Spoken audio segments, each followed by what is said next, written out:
과열이 안 되니까. 이불 싸놓고 막 안 끄고 나가도 지별이 안 돼요. 화재 염려가 없는 거예요, 전혀. 근데 일반 필름 같은 경우에는 아주 악조건을 만들어 놓으면 탑니다. 발화가 될 수도 있는 그런 상황이 될 수도 있거든요. 특히나 그런 면에서 안전이 확보된 그런 필름이라면은 강력하게 그런 어린이집이라든가 이런 그 시설 이런 데다가 추천을 하고 싶은 거죠. 저희도 난방 필름을 써요, 집에서.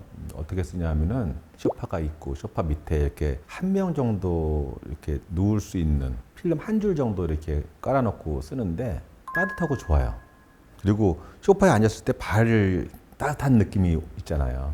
그럴 경우에는 그렇게 전기 많이 안 들어요. 그 정도로 추천을 하고요. 외국에 가시는 분들은 많이 그렇게 가져가세요. 한국에서 살다가 호주로 이민 가시는 분들, 뭐 단기로 갔다 오시는 분들, 이런 분들은 이삿짐에 꼭 그걸 챙겨가세요. 이제 소파 밑에서 앉아 있다가 또 누워 있다가 그런 식의 용도로 쓰이고요. 애들 방 같은 경우에 작은 방 같은 경우, 공부방 같은 데는 이제 그렇게 해서 보일러 아예 잠궈 놓고 그렇게 쓰는 경우도 있고. 어린이집을 난방 필름으로 많이 했어요. 근데 대부분이 상가 건물에 있는 어린이집들을 많이 했는데, 그러니까 아파트에 있는 1층에 있는 어린이집들도 난방 필름으로 해달라고 하는 경우가 있어요. 이제 그럴 경우에 궁금한 게, 그럼 어린이집은 사업자 등록을 했기 때문에 전기를 일반 전기로 쓰는 건지 아니면 가정용 전기로 그냥 쓰는 건지는 모르겠지만, 이제 뭐 교육용으로 해서 전기 그 코드 자체를 바꿀 수가 있으니까 그럴 경우에는 어린이집이 난방 필름 좋죠. 뭐 난방 필름 말고도 요즘은 이제 건식 난방도 많이 하고 있고요. 어린이집, 유치원 이런데. 그리고 상가 건물에 있는 유치원이나 어린이집들은 교육청에서 지원이 나오는 것 같아요. 난방비 지원이. 1년에 한 번씩 그런 식으로 많이 좀 리모델링을 하더라고요.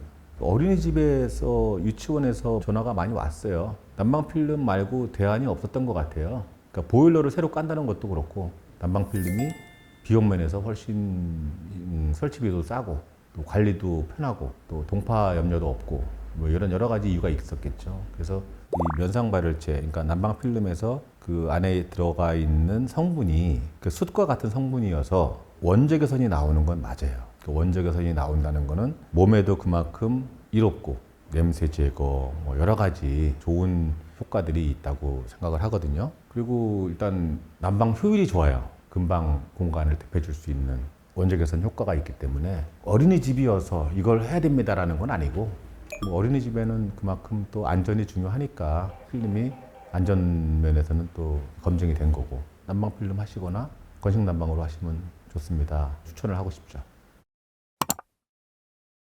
지금까지 이제 쭉 사랑받고 보급되고 확산되고 한 게 25년 동안에 안 좋게 인식하는 분들도 많이 그동안에 있었고 한데, 최근에 이제 난방 필름이 어디까지 왔냐 하면은 정말 안전하다라는 그 데이터를 확보하고 했던 그런 난방 필름이 이제 요즘 개발이 됐어요. 그건 뭐냐면은 일정 온도 이상 올라가지 않게끔 국부가열 방지, 일정 온도가 올라가면은 전기가 내려가는 그런 필름이 개발이 됐어요. 이제 그런 것 때문에 어린이집 같은 경우에 과열이 되면 안 돼. 특히나 안 되는 거고, 어디나 마찬가지겠지만 특히나 안 되는 거고, 혼자 사시는 뭐 독거노인이라든가 시설 같은데 그런 데 같은 경우에는 특히나 이런 안전한 필름이 보급이 됐으면 좋겠다, 그런 생각을 하는데, 누진세로 돌아가면은 저희가 사실은 그런 이제 독거노인이나 이런 시설 같은데 봉사를 좀 하고 싶어요. 하고 싶은데 저희가 해드려도 못 써요, 이거를.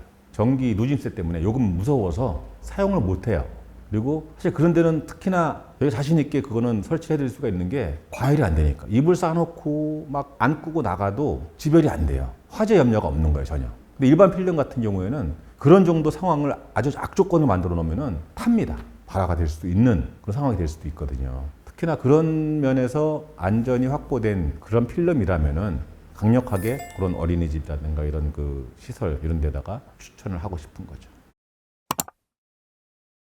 이게 사무실이 거의 난방이 없죠. 계약하고 가구 드리고 하기 전에 난방들을 많이 좀 하세요, 바닥에. 특히나 이제 의자를 끌고 밀었다 놨다 하기 때문에 바퀴에 의한 스크래치도 나지 말아야 돼서 거기 사무실 난방하고는 마감재를 꼭 강화마루, 그러니까 표면 강화 처리된 그런 마루가 있거든요. 그 강화마루를 이제 마감을 하는데, 문제는 전기가 얼마큼 들어와 있느냐. 그 사무실 그 면적에 내가 쓸 수 있는 전기가 얼마큼 들어와 있느냐가 먼저 체크가 돼야 돼요. 전기로 하는 난방이다 보니까 누진세는 없죠. 일반 전기니까. 그러니까 가정집만 빼면은 다 괜찮아요. 그러니까 사무실은 내가 들어간 공간에 전기가 얼마큼 확보가 됐느냐, 내 면적 대비해서. 그래서 만약에 그분들이 전기를 확보할 수 있다, 건물 전체에 있는 전기를 내가 얼마큼 더 끌어쓸 수가 있는 조건이 된다 그러면은 뭐 난방 필름 하시라고 권해드리는 거죠.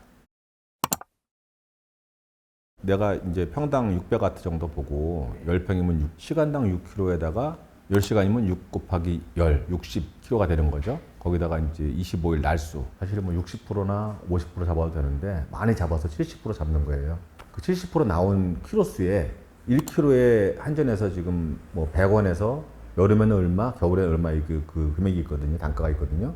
키로당 단가가. 그러면 150원 곱하니까 지금 한 10만 원 정도 나온다 얘기를 한 거고, 그게 평수가 늘어나면 그 평수에 대비하면 되는 거예요. 그냥 낮에를 한다면은 거기 나온 거에 한 20%나 쓸까? 아침에 출근해서 잠깐 틀고는 하루 종일 안 틀어요. 퇴근할 때는 아까 외출 기능처럼 한 1단이나 2단 정도 놓고 퇴근을 해요. 면적 대비 소모전기 거기 대비해서 한 20, 30%만 잡아도 될 것 같아요.